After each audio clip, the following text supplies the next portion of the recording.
Pues qué tal, mis queridos amigos, ¿cómo están? Teníamos un tiempo de no estar en nuestro podcast debido a muchas cosas, pero otra vez nos hace estar aquí muy felices y poder compartir y hablar un poquito de ciencia, salud, estilo de vida y bueno, de todo un poco. Ya saben que nos gusta meterle a la plática todo. Hoy pues vamos a platicar un tema que es algo que nos preguntan mucho nuestros pacientes y es un tema sobre los picos de glucosa o picos de azúcar. Vamos a entender un poquito por qué sucede este fenómeno, cuándo sí es importante darle seguimiento, porque puede estar relacionado a alguna enfermedad, cuándo es algo normal que pudiera estar ahí confundiendo y el por qué siempre tenemos que estar acudiendo a un especialista para revisarlo.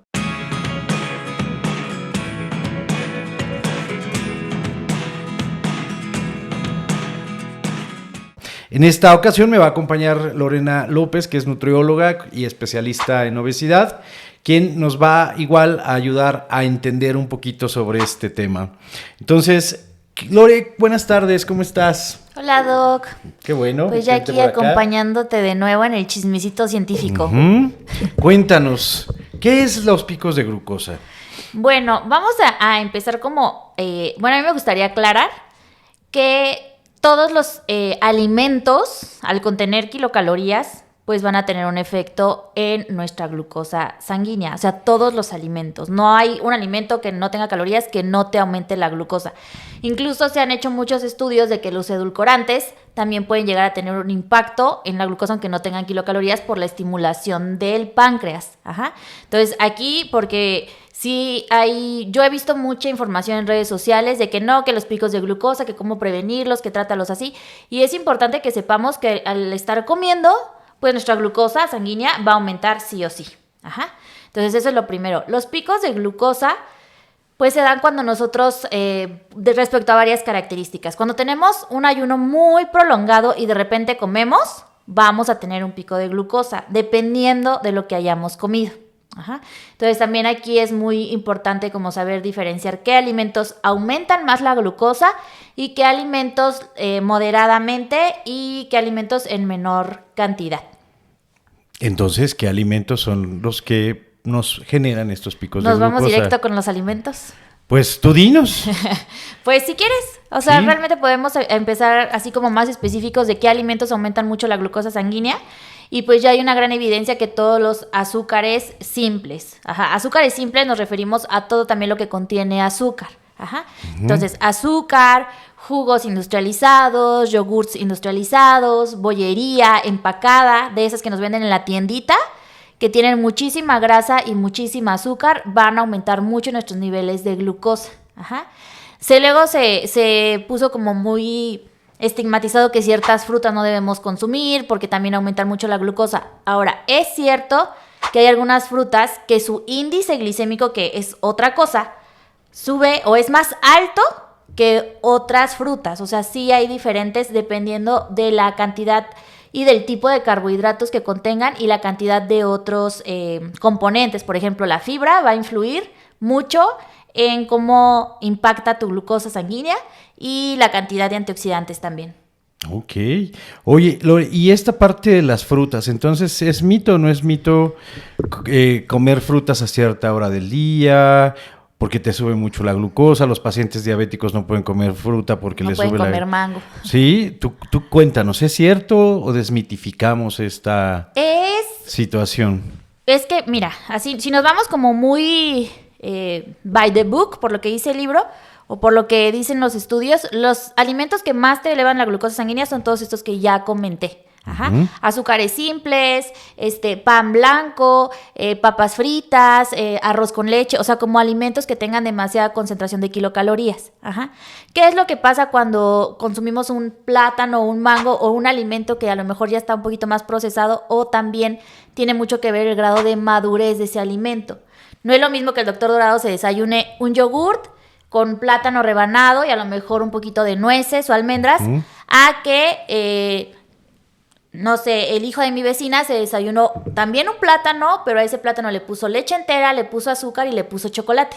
Claro. Entonces, ahí sí es muy diferente el contexto y pues habría que evaluar como individualmente en cada persona. Pero sí, o sea, al final de cuentas le echamos más la culpa al plátano, cuando el plátano pues ahí nada más fue un ingrediente. ¿Qué sería muy importante? La madurez de los alimentos sí importa mucho. Ajá, si yo tengo un plátano que ya está como todo cafecito, con manchitas negras, entonces sí influye en el índice glicémico de los alimentos el grado de madurez. Entonces, en cuestión, por ejemplo, de plátano, sería recomendable que lo consumiera cuando todavía está amarillo, que no está aguadito, porque eso nos habla de que el tipo de carbohidratos que contiene son diferentes. Ajá. También depende del contexto donde nos lo comamos y también si lo estoy acompañando con algo. Se sabe, también ya está muy estudiado, que los alimentos que contienen fibra, proteína o grasas saludables ayudan a que disminuya el índice glicémico. O sea, no te genera tanto impacto en elevar tus niveles. ¿Cómo sería comer un alimento combinado con qué para que el índice glicémico no se vea tan afectado? Con que tuviera tanto impacto. Por ejemplo, frutas que son más dulces, mango. Ajá. Lo que yo hago para integrarlo en mi alimentación es lo pongo en una ensalada.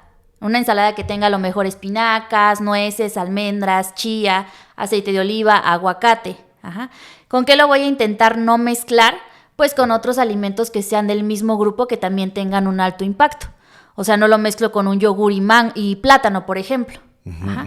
¿Por qué? Porque el hecho de que vayan combinados va a aumentar el índice glicémico. Y entonces, Lore, esta situación en la cual, si yo soy una persona que vive con diabetes o tengo resistencia a la insulina, ¿sí puedo comer fruta o no puedo comer fruta? Es más beneficioso el hecho de que sí consumas fruta a que no consumas fruta. Vamos a desmitificar, porque mucha gente tiene esta cosa y creo que debe de quedar muy claro. ¿Sí se puede o no se puede? Primero hay que como aclarar en una persona que vive con diabetes y una persona que no tiene diabetes. Ajá. Entonces, cuando ya existe como una enfermedad tal cual diagnosticada, donde un doctor ya te dijo, sí, por esto y esto y esto y esto, ahí está esta enfermedad, tenemos que cuidar muchísimo los picos de glucosa. Ajá. Los picos de glucosa se van a ver alterados en cualquier persona por los ayunos, por las cantidades grandes de comida, por el ejercicio físico y por el sueño, entre otras cosas. Ajá. Pero si yo junto estos factores con una mala alimentación, sedentarismo y que además yo ya tengo una enfermedad, el escenario para que yo esté consumiendo esos alimentos pues no va a ser tan bueno. De que si a lo mejor soy un deportista y tengo cierta rutina que voy y vengo en el trabajo en bicicleta, todo esto, el hecho de que yo consuma un alimento puede que tenga un impacto muy diferente dependiendo de la persona. Okay. Ajá. Entonces, para desmitificar esto, ¿cómo se dice? Sí, quitar el mito, quitarnos la venda de los ojos. O sea, pues las personas que padecen diabetes sí pueden comer frutas y sí pueden comer carbohidratos, panes, cereales, dependiendo del tipo. ¿Y puede ser a cualquier hora? Puede ser a cualquier hora, como su especialista les organice o les diseñe su plan de alimentación y con cierto cuidado. Lo que yo sí les aconsejaría es que estas frutas que son un poquito más dulces las acompañen con algo que aporte proteína, por ejemplo, un plátano con almendras, la manzana que también tiene carbohidratos con un poquito de crema de cacahuate, el mango, a lo mejor como ya lo decía yo, lo integro a una ensalada en lugar de integrarlo como a un licuado. Ajá. O le pongo yogur natural para que también el yogur al contener proteína y grasa saludable pues hace que el índice glucémico pues no impacte de la misma manera. O sea, no hay que tener miedo porque vemos en el plato más comida. No. O sea, no quiere decir que si yo me como el yogurt, las almendras o las nueces más la fruta, eso no va a impactar en que estoy comiendo mucho. La cantidad de kilocalorías sí puede impactar en el índice glicémico, pero vamos a ver de dónde provienen esas kilocalorías. Hay algo muy curioso, y no sé si les haya tocado ver a ustedes o a ti, Doc, que cuentas en Instagram, por ejemplo, donde te dicen, si agregas... ya no uso redes sociales, gracias a Dios.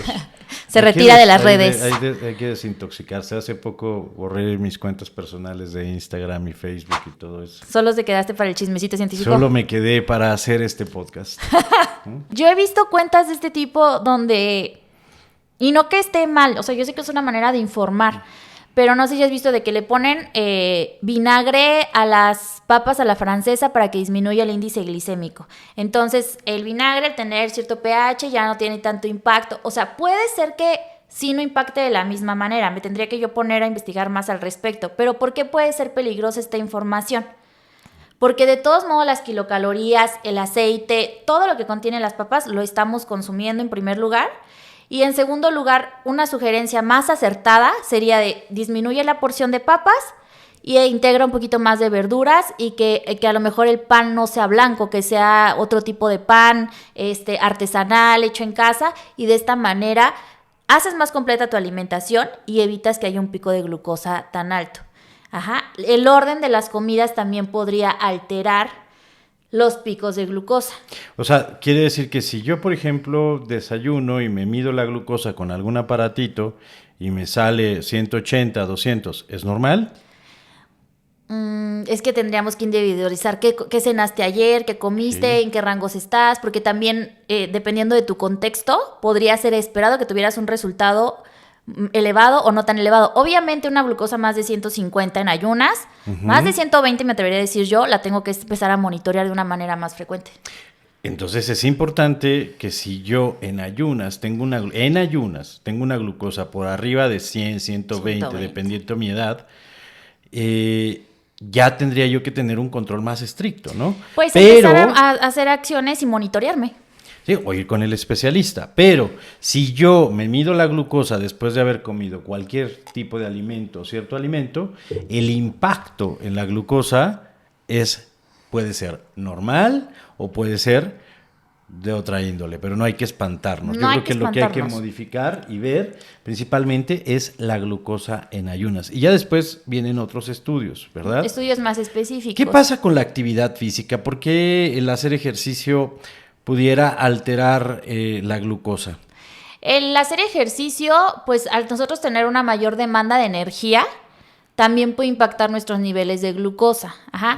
Si nosotros estamos haciendo ejercicio en ayuno, si nos estamos comiendo o preparando un pre-work y todo esto, también podría elevarse. O sea, la misma glucosa se eleva per se en el momento de que yo empiezo a hacer ejercicio. De hecho, hay rangos de glucosa donde me dicen, si tu paciente está mayor a esto, es recomendable que mejor no haga actividad física. Sí, porque muchos pacientes que hacen actividad física constantemente y aparte, pues ya de alto impacto, ¿no? O sea, sí son constantes en este tema, pudieran en algún momento tener estudios de laboratorio, hacerse un examen de rutina y notar que la glucosa está elevada.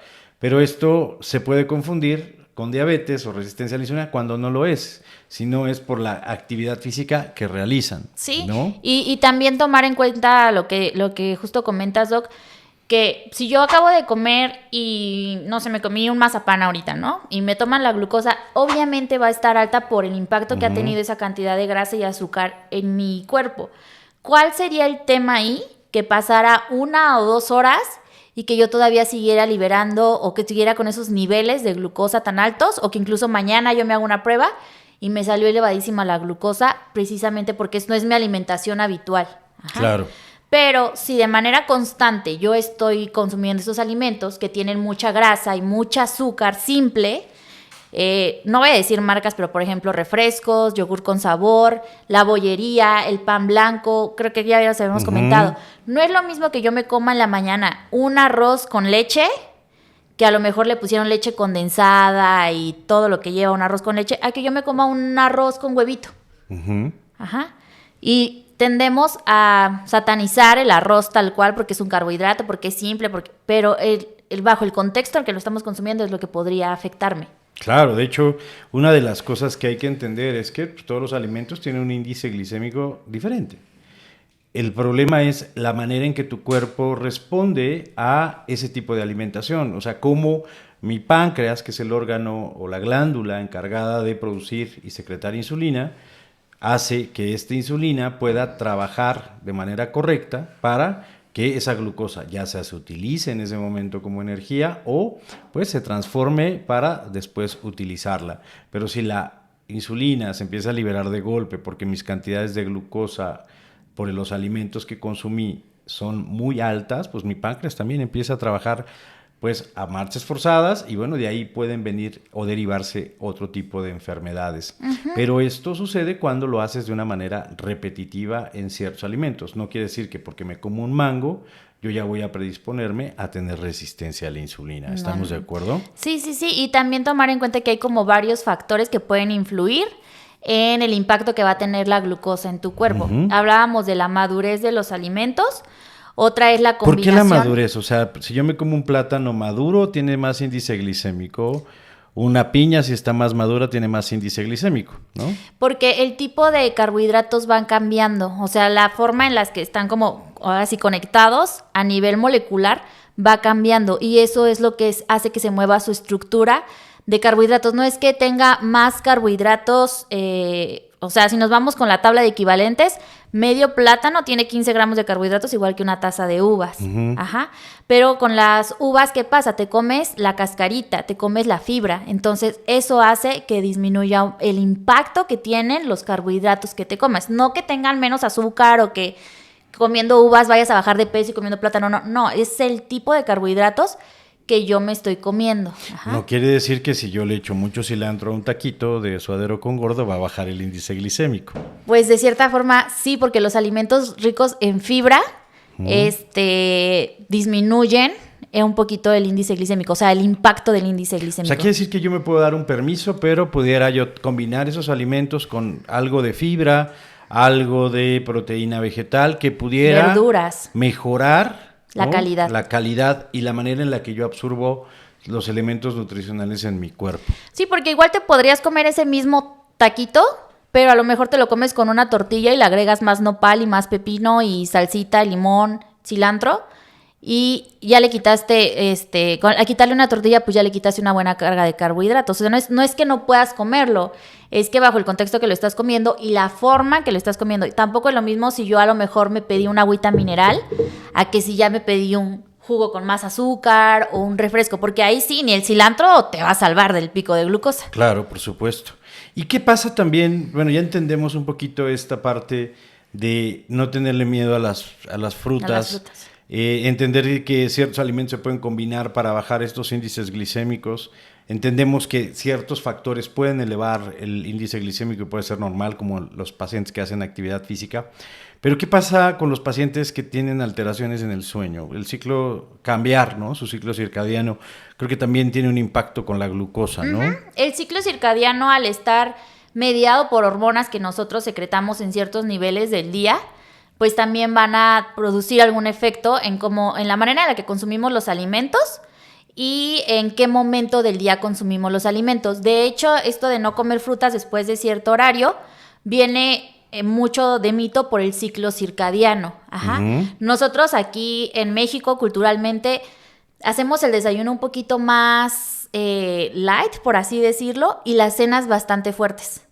Ajá. Yo creo que en parte es la América, ¿no? También porque en Estados Unidos, en Norteamérica, hacen mucho esta parte. Hacen mucho esta parte, es justo. Entonces, pues aquí encontramos muchos lugares donde de cenar abiertos, los taquitos, hay taquitos que están abiertos toda la noche y todo esto, cuando se supone donde uno debería de estar descansando o debería dejar descansar su cuerpo, su organismo, que se recupere, que los niveles hormonales pues también se estabilicen. Ajá. Por ejemplo, el cortisol que se secreta temprano en las horas de la mañana, que es cuando estamos más despiertos, debería de haber más estrés o apurarnos más, estar más alerta, pues va disminuyendo también la cantidad. Por eso nos levantamos tan lentos, letargados, todo esto, porque finalmente no dejamos que nuestro cuerpo cumpliera ese ciclo circadiano. Ajá.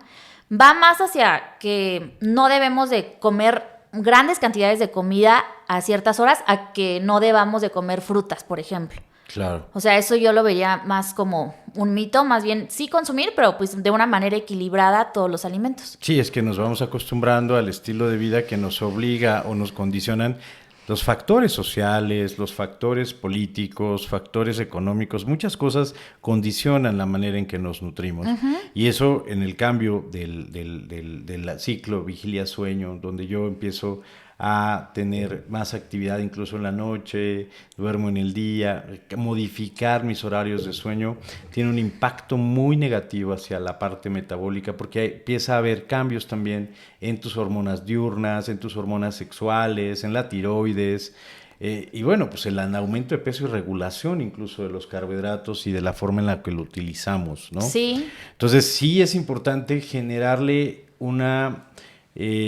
pues echarle ojo, oye, ¿cómo estoy durmiendo? ¿Si estoy cumpliendo mis horas para dormir? ¿Cuántas son las horas que debemos de dormir, más o menos, Lore? En promedio tiene que ser para los adultos 7 horas. O sea, si es bien reparador el sueño, o sea, que sea profundo, que no te despiertes por las noches, que sea de corrido, que tengas como un lugar donde sí no haya luz y esté un ambiente adecuado. Pueden ser 6 horas si es de manera muy reparadora, pero se recomienda que sean incluso hasta 9 horas en personas que tienen como demasiados estímulos y todo esto, para que puedas lograr un sueño reparador, porque pues el sueño profundo es el que es más reparador, ¿no? Si estamos así que con cualquier ruidito nos despertamos, pues realmente no estamos descansando. Fíjate, tú que ahora dices que lo ideal sería dormir más de 7 horas, entre 7 y 8 horas, y desafortunadamente en México los mexicanos dormimos 5 horas en promedio, ¿no? O sea, súper poquito. estamos quitándole un 28.4% de sueño que pudiéramos tener, y eso tiene un impacto en el metabolismo grandísimo y negativo.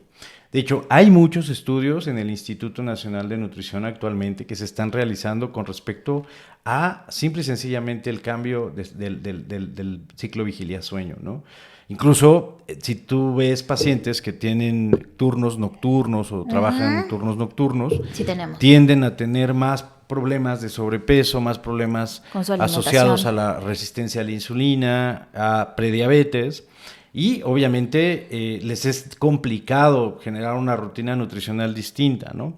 Y es ahí donde vemos, porque también esta parte del ciclo vigilia-sueño pues tiene una alteración en los picos de glucosa, ¿no? Como Sí, lo sí, que sí. estamos viendo ahorita. Sí. Entonces, ¿qué es importante dormir? No debemos de darle menos importancia, creo que todo es importante y eso va a prevenir, ¿no? Y dejar de creer en mitos o situaciones que tampoco nos ayudan, ¿no? Como a veces el ayuno intermitente, que podríamos pensar que puede ser una buena estrategia para pacientes con resistencia a la insulina, para pacientes con obesidad, bueno, cuando a lo mejor pues no todos los pacientes son iguales, no todos los pacientes pudieran tener O los cuando no mismos lo hacemos de resultados. la manera adecuada también. Sí, ¿no? porque muchas veces hablamos de ayuno intermitente y el paciente pues piensa que es dejar de comer 16, 14 horas y después comer todo lo que se encuentre y bueno, pues imagínate, ¿no? O sea, comes todo esto, cómo pones a trabajar a tu páncreas de una manera bárbara y brutal cuando no debes de hacerlo, en horarios que no debes de hacerlo, tiene que ver con el sueño también.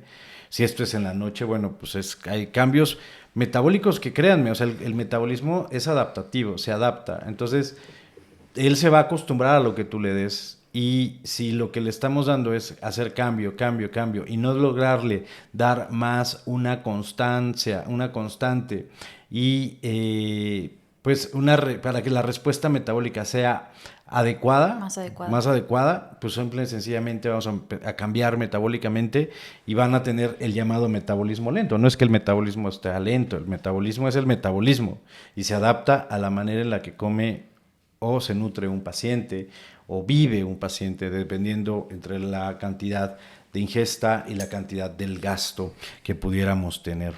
Entonces, creo que es importante también señalar cuáles son las condiciones patológicas donde los picos de glucosa se ven alterados. Pues precisamente en personas que padecen diabetes. Viven con diabetes. Que viven con diabetes. O resistencia a la insulina también. En personas que padecen sobrepeso u obesidad. En personas embarazadas también cambia el índice glicémico. ¿Es normal o no es normal?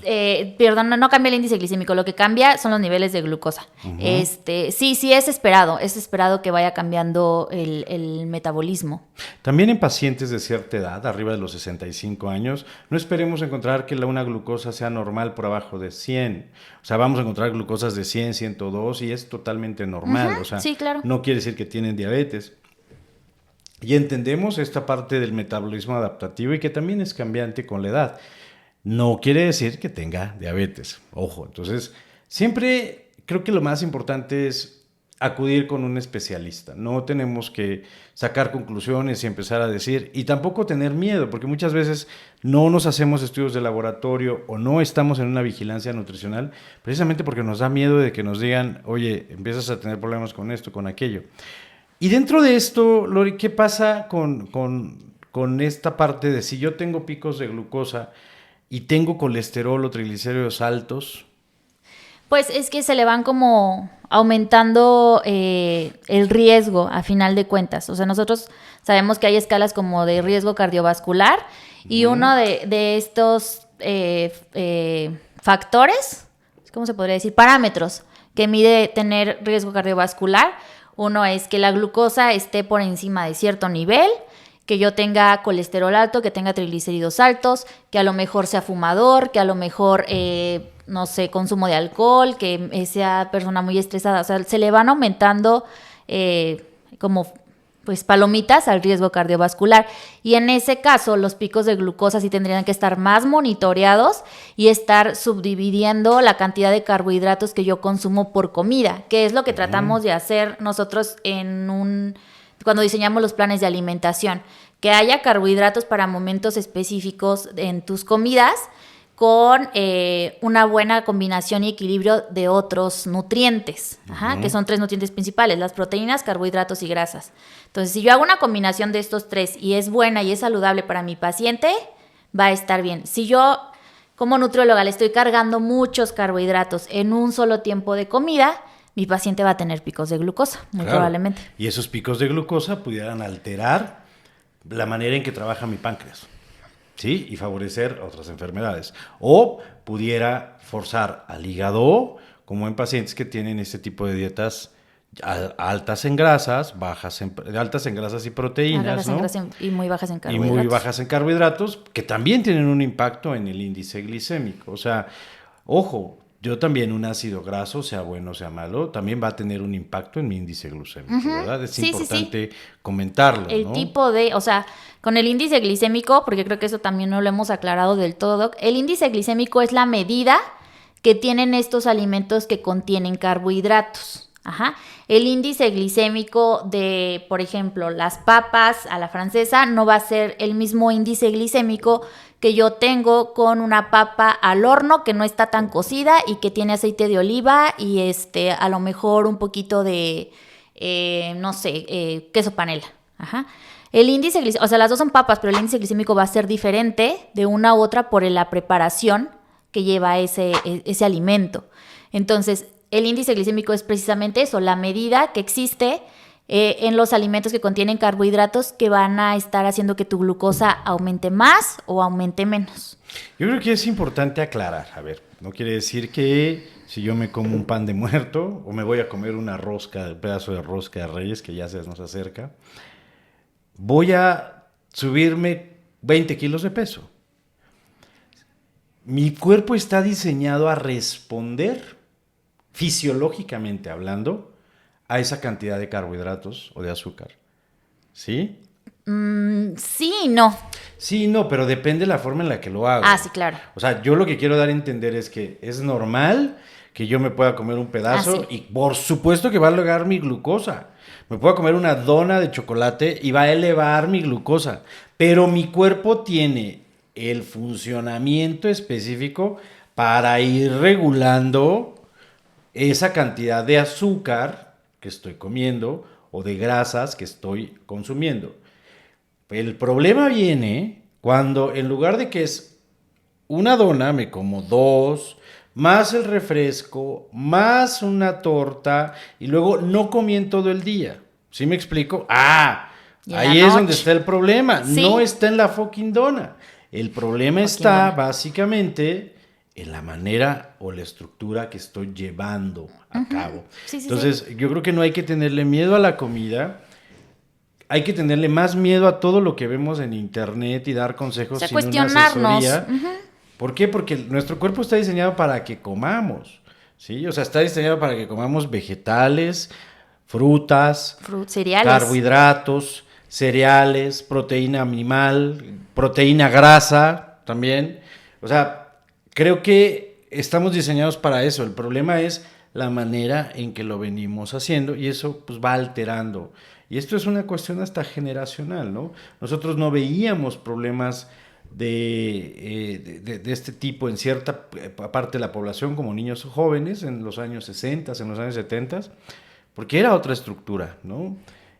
Ahora lo vemos más reflejado porque todo va cambiando generacionalmente y nos vamos adaptando a, no puedo decir modernidades, porque igual en ese momento había modernidades, hoy también va a haber modernidades. Mañana va a haber otras diferentes. A la evolución que hemos tenido como especie. Y esa evolución nos ha hecho más sedentarios, nos ha hecho más, sí, somos inteligentes y lo que tú quieras porque desarrollamos cualquier cosa, pero en el desarrollo de esas cualquier cosas estamos desarrollando alimentos ultraprocesados, alimentos que tienen ciertas cantidades de hormonas y bueno, pues un montón de cosas.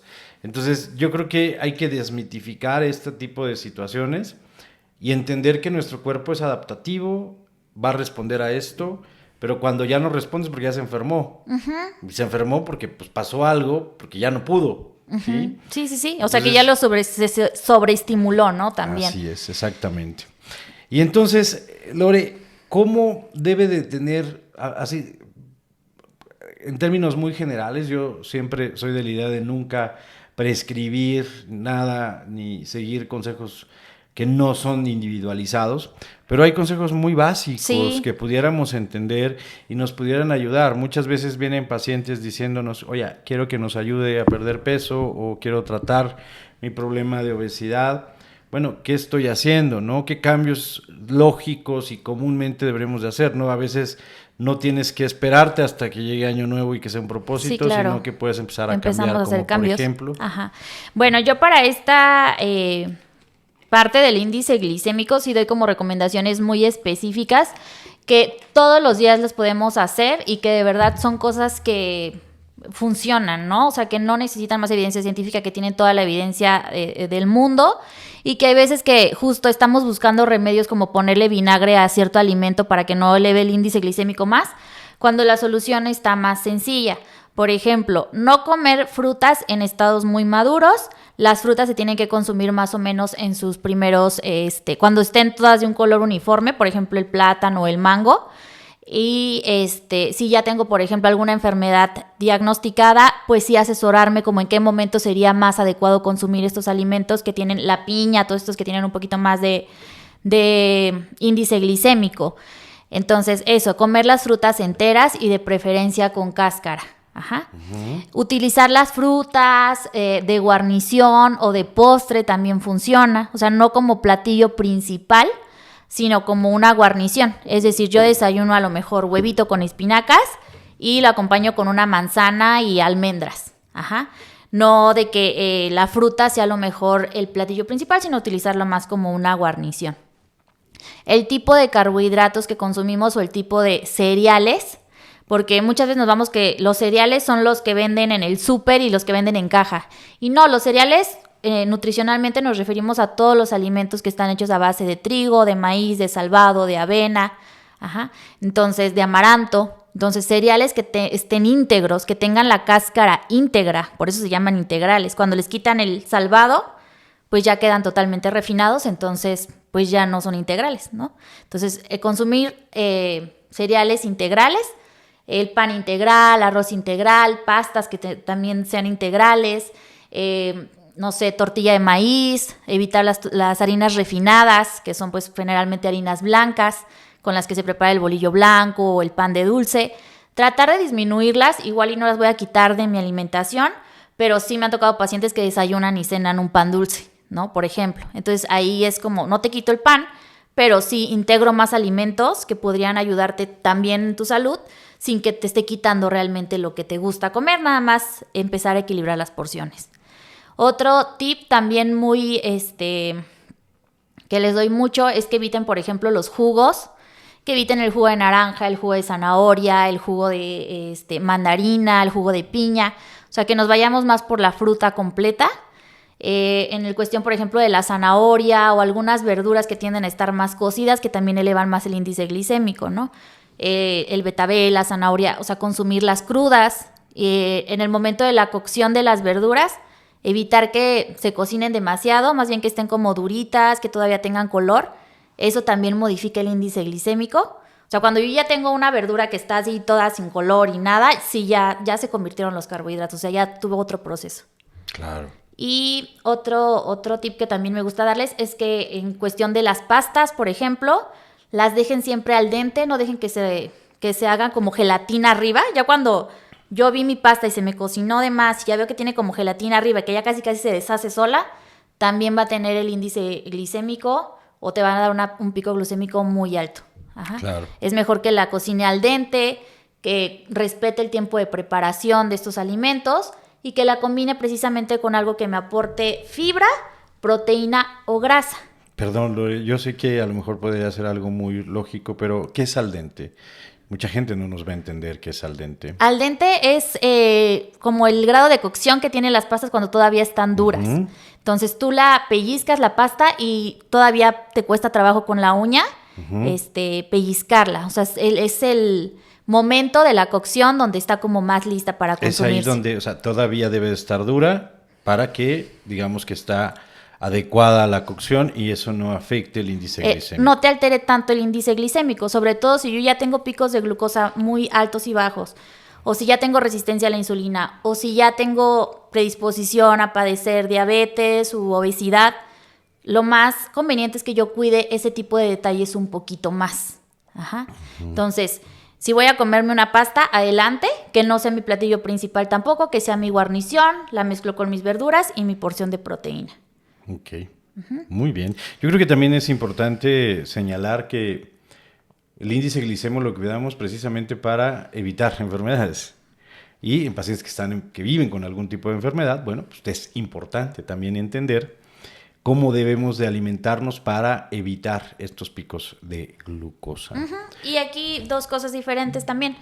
Los picos de glucosa o la elevación de la glucosa sanguínea se va a dar con cualquier alimento que consumamos. Tener picos de glucosa significa que sube demasiado y baja demasiado, que se puede dar por diferentes factores que platicamos, pero el aumento de la glucosa con los alimentos siempre se va a dar, es diferente. Cuando yo tengo picos muy altos y muy bajos es cuando ya puede haber algún problema en mi organismo que ya me tiene que decir que me tengo que monitorear o ir con un especialista. Y el índice glicémico de los alimentos es determinado por el tipo de carbohidratos que contiene. Ahora, solo he estudiado el índice glicémico hasta donde yo sé de los alimentos que contiene carbohidratos. Cereales, frutas, lácteos y leguminosas. Algunas verduras también se han estudiado el índice glicémico, pero no tenemos de todos.